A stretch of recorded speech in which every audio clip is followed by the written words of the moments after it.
Le 19 décembre 2025, après plus de 6 heures de négociations à huis clos à Bruxelles, l'Union européenne a annoncé avoir trouvé un accord pour financer l'Ukraine. Officiellement, c'est une victoire. Officieusement, c'est surtout un aveu de faiblesse soigneusement emballé. Car derrière les communiqués triomphants, l'Europe vient surtout de reculer face à Moscou, sans qu'un seul missile n'ait été tiré. Souvenez-vous, depuis février 2022, l'UE et ses alliés ont gelé environ 300 milliards de dollars d'actifs russes à travers le monde, dont plus de 210 milliards d'euros bloqués en Europe. Principalement chez Euroclear, à Bruxelles, pendant des mois on nous a vendu l'idée d'une solution révolutionnaire.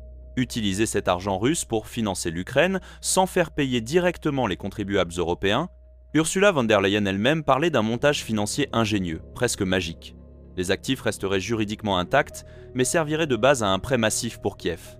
Sur le papier, c'était brillant. Dans la réalité, c'était naïf. Car Moscou n'a jamais eu l'intention de laisser faire. Le 12 décembre 2025, la Banque centrale russe a dégainé l'arme que Bruxelles redoute le plus, le droit. Une plainte colossale déposée devant un tribunal d'arbitrage russe, réclamant l'équivalent de 195 milliards d'euros à Euroclear. Le message était limpide. Touchez à notre argent et nous ferons payer chaque centime, juridiquement, économiquement, politiquement. Et pour être sûr que tout le monde comprenne, le lendemain, la Russie a élargi ses menaces à d'autres banques européennes, en France, en Autriche, au Royaume-Uni. Puis est venue la phase psychologique. Dmitri Medvedev a parlé de casus belli.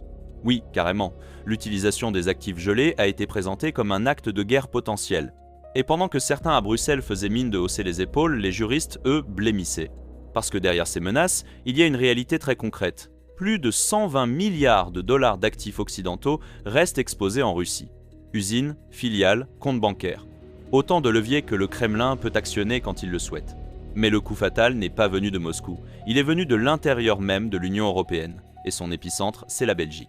Euroclear détient près de 90% des actifs russes gelés en Europe. Autrement dit, si la Russie décide de frapper juridiquement, c'est Bruxelles qui encaisse en premier. Le Premier ministre belge, Bart De Wever, l'a très bien compris. Il a fait ce que tout dirigeant rationnel aurait fait. Il a dit non, pas sans garantie solide, pas sans partage des risques, pas question que la Belgique serve de fusible pendant que les autres regardent. Et là, surprise ou pas, les grandes capitales européennes soudain sont devenues très discrètes. La France n'a pas voulu préciser quelle banque détenait des actifs russes. BNP Paribas a même nié toute exposition significative. La Hongrie et la Slovaquie ont rejeté le plan frontalement. Viktor Orban a parlé d'impasse dangereuse. La Tchéquie, l'Italie, la Bulgarie ont hésité. Même l'Allemagne et les Pays-Bas, pourtant parmi les plus fervents soutiens de Kiev, ont freiné. L'unité européenne, tant vantée, s'est évaporée au premier vrai test. Après 6 heures de discussions épuisantes, l'accord est tombé. Et il est très simple, on oublie l'argent russe. L'Union européenne va emprunter 90 milliards d'euros sur les marchés financiers, garantis par son propre budget, pour prêter cet argent à l'Ukraine à taux zéro pour 2026 et 2027. Kiev ne remboursera que si, un jour, la Russie paie des réparations. Autant dire, peu, être jamais. Les actifs russes restent gelés, mais intouchables, sanctuarisés, intimidants. Officiellement, Antonio Costa s'est félicité de l'accord. Nous nous sommes engagés, nous avons tenu parole. En coulisses, le ton était bien différent. Des diplomates européens ont admis que l'UE était passée de sauver l'Ukraine à sauver la face. Moscou, de son côté, n'a même pas pris la peine de masquer sa satisfaction. Les proches du Kremlin ont parlé de victoire du droit, de défaite des bellicistes européens, et ont savouré ce moment.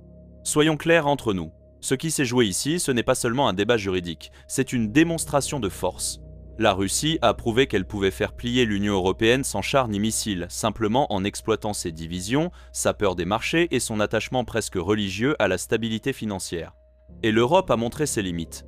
Elle peut geler des actifs, elle peut sanctionner, mais dès qu'il s'agit d'aller plus loin, elle hésite, elle doute, elle recule.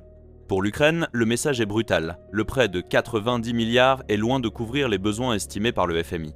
Avec le désengagement américain sous Trump et la fatigue croissante des opinions publiques européennes, la question devient inévitable. Jusqu'où l'Europe est-elle réellement prête à aller? Et surtout, combien de temps encore?